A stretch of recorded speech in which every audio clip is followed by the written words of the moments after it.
So, ladies and gentlemen, today I have a 10-year veteran in the league who played for the Chiefs, Bills, and Jaguars and appeared in 143 games. Talk about a warrior. He was a Pro Bowler, deserved to be an All Pro player, but that's a totally different discussion.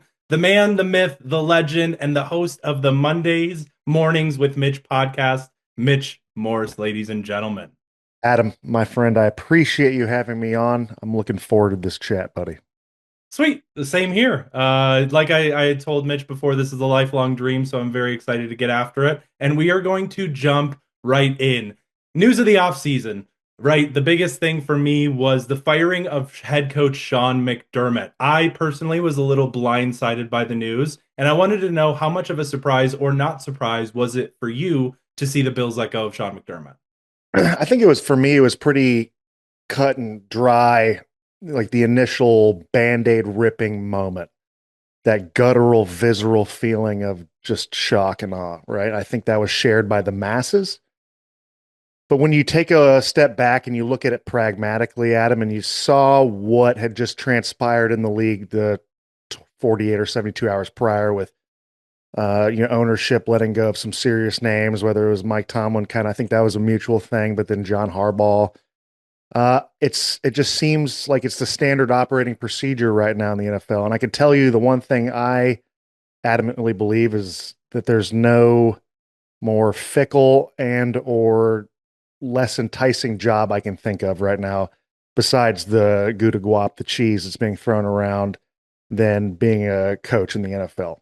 Just kind of seeing that in the front lines, even position coaches and stuff, whether it's time away for family or just the stress and pressure of winning. Which I mean, listen, that in any business, fruitful, productive business, and the NFL is one. That's the gold standard, right? But I can just speak for myself. There's no chance in hell I'd be stepping. Oh, that was going to be my follow-up. So no head coach. You're not going to break the news here that no head coach options for Mitch Morse in the future. Now, I don't plan on paying alimony at any time soon. I like my life. I like my wife and children. Not to say, listen, not to say that they don't, right? Everyone marches to the beat of a different drum, and what works for others doesn't technically work for yourself. That being said, I like to see my kids every once in a while. Hey, that's totally fair. That's fair. And it kind of segues into my next question. What does Joe Brady, in your opinion, bring to the table that maybe Sean McDermott doesn't? And maybe not in that way, but having been with both Sean and Joe, what does one bring to the table as opposed to the other? Or what do you think about Joe Brady as head coach? Yeah, that's a great question, and one I don't know if we'll totally be apt to answer until this time next year. Truthfully, right? Like Joe has a vision for what he wants to be as a head coach. He's one of the most diligent workers, an absolute grinder, so he's not going to come in unprepared for any situation. That being said, totally fluid, right? And I think if you ask Sean McDermott, even from his first year to his ninth year, what all he envisioned being a head coach and what changed, he said every year's a lifetime, every year's a different season, every year is what's required is so different. You run into different scenarios, whether it's COVID or Damar Hamlin situation. There's no textbook for that until you kind of go through it. The thing I can think of, which is the low hanging fruit, dude, is that he's an offensive guy, offensive mind, and he had to pitch, in my opinion, to ownership that he was going to change inherently the identity of this defense and what that entails, because you wouldn't be bringing this in if it wasn't. But dude, it's a great question. I don't know if I can totally answer it truthfully because I don't totally know. We'll revisit it after the season's over and we'll discuss. And I'm excited for Jim Leonard. I think the addition of him and Pete Carmichael Jr. are going to be huge in that room. It's not just Joe Brady versus the world. He's got a Exactly. lot of guys with him that have a lot of NFL experience. John Fox, another one that kind of shook up the NFL landscape when he was brought in. So Joe Brady has been busy at work filling his vision of the Buffalo Bills. And I'm excited to see what that transpires to on the football field. Yeah, me too. I mean, listen, the guys he brought in are a treasure trove of information. They know how this is done. Like Pete Carmichael's been in this business for a very long time. I don't know as much about Jim Leonard, but I know exactly what kind of defensive philosophy he's going to come with in the NFL, over to Buffalo, and it's an absolute havoc wrecking defense with maybe a little more base schematics, but can still rush the passer. I mean, it'll be extremely exciting to see, and I thought it was a pretty cool tell of Joe and Brandon, of course, being like, listen, this is of course my gig if I'm Joe, but I have no macho left in me. I have no macho. Right? Like whatever needs to be done, whoever I need to surround myself with to succeed, give me all the pieces, give me all the tools. And I think that's pretty forward thinking for Brandon Beane. And I also think it's a pretty humble way to do business if you're Joe Brady. Absolutely. I just like the ferocity of which they're attacking these positions. They're going after the guys that they want, and I hope it translates to free agency and the draft and going and being as ferocious with the players. But speaking of players, I think the biggest question I have, and I think every Bills conversation comes down to Josh Allen, right? There's going to be some point that we're talking about the possibly the greatest dual threat quarterback of all time, if you ask me. But what was it like playing with Josh Allen? By now he's a global superstar, and I don't say that lightly, but he is. But in the early stages of his career, what did you see from the 2024 MVP?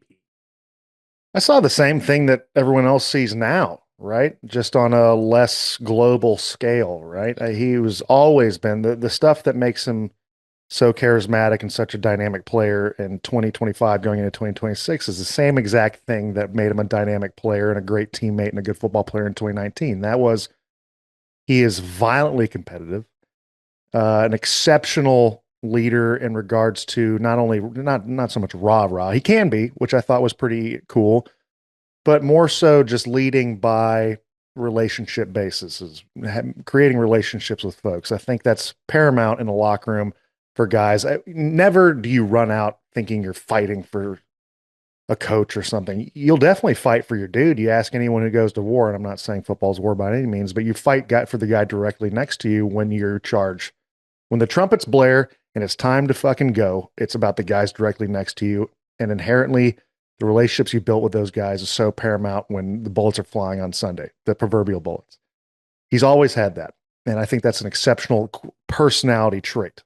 And I think the thing that he hadn't had that he has now is just the natural passing of time and time on task and reps and having those in-game recognitions of this is what I've done, this is what works, all that stuff. And just I'm sure the game has quieted down, but and maybe a little less wiener jokes probably now. But those things, I mean, you still catch them every once in a while. Those things will fly. He's extremely personable, and along with that, an exceptional quarterback. I love that. I thought Hard Knocks was a good way to see kind of his goofball self. It was really funny just sitting there and hearing a Big Daddy reference before he slings a 70-yard pass on the dot to a wide receiver streaming down the sideline. My personal first experience with Josh Allen was I was at the very first preseason game where Josh Allen wore a Bills jersey and threw his first pass in a Bills uniform, and he threw like a 60-yard bomb out of bounds, but the place went absolutely bananas. Like he'd thrown a touchdown in the postseason. And that's how the love has been for Josh Allen, I feel, since day one there.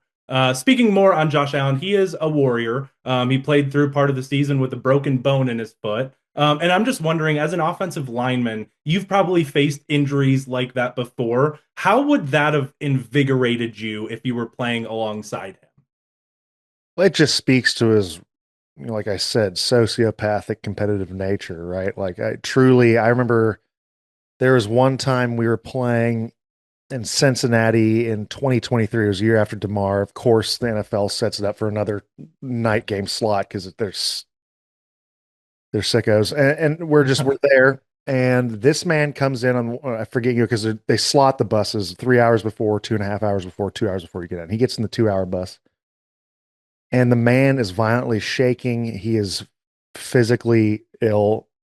I mean, he's down. He jumps in the tubs, the Epsom salt tubs. And it's like 45 minutes before kickoff. I'm looking at Kyle Allen and I'm like, dude, you better get ready to strap up. Never seen a man look sicker.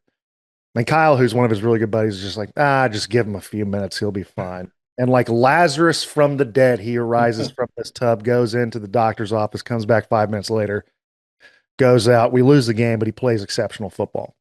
The man, if he's got a pulse, he's going to find a way to go play football. And of course, that invigorates you and it gives you this this lifeblood that is your quarterback is the ultimate competitor. You got to kind of step up. And it's nothing that you have to say, it's nothing that he says, but there's a standard of play, there's a standard of work that the man, the head honcho, the face of the franchise takes daily. Well, you better buck up, dude, because if that's the man who's doing this and getting paid $50 million a year, laying it on the line, well, your ass better be out there doing the same damn thing.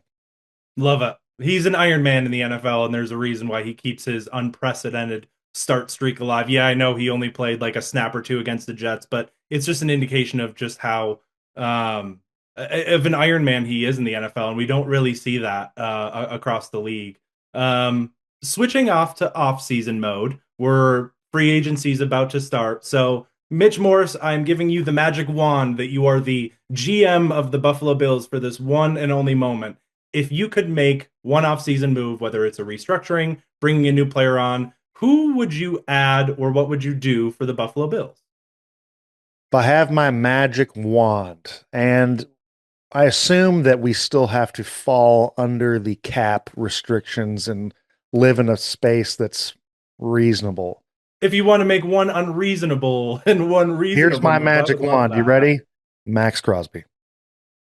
Maxx Boom. Crosby, and I would say overspend if you're going to overspend. Of course, don't give him the kitchen sink because, we still have to play football here, but I've never seen a more relentless competitor in person.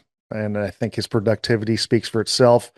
You see a guy who's disgruntled with his current organization because they shut him down They when, stopped having him play football.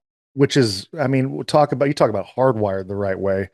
He's hardwired the right way. He would be an exceptional Buffalo Bill. And I believe more than anything that what makes a difference in this league is defensive presence and defensive line presence. Especially, I mean, I might be incredibly biased because I'm an offensive lineman, but you have the edge pressure and, of course, the interior pressure as well. I mean, just look at the Super Bowl, right? Two teams that represented the AFC and NFC had extremely stout defensive lines, exceptional interior defensive line, which I think is kind of the way this world's going. You look at Byron Murphy and Leonard Williams for the Seattle Seahawks. You also look at Christian Barmore and Milton Williams.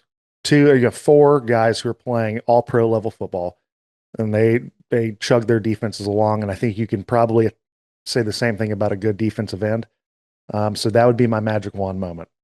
I love it. And I think Jeremy Fowler reported today that the Bills are still one of the teams that are interested in Maxx Crosby. I think that you'd have to give up the kitchen sink for him, but adding him to a defensive line that has in my world magic wand, healthy Ed Oliver, healthy Michael Hoyt, healthy Maxx Crosby. Look out. That is like that. You can hear it in my voice that fires me up to think about what that defensive front would look like. I don't think there's a team in the AFC stopping the Bills.